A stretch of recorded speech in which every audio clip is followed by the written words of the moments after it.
बिस्मिल्लाहिर्रहमानिर्रहीम।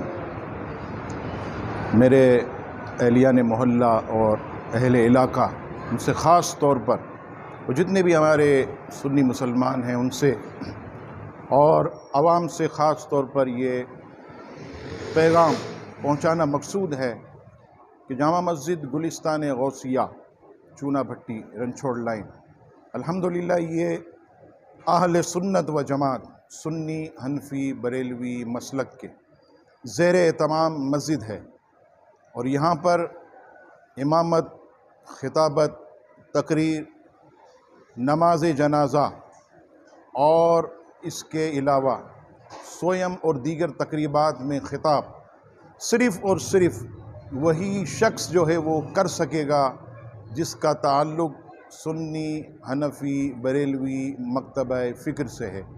किसी दूसरे बदमज़हब को किसी तरह भी न नमाज जनाजा की, ना ही इमामत खिताबत की, ना ही तकरीर करने की इजाज़त नहीं होगी।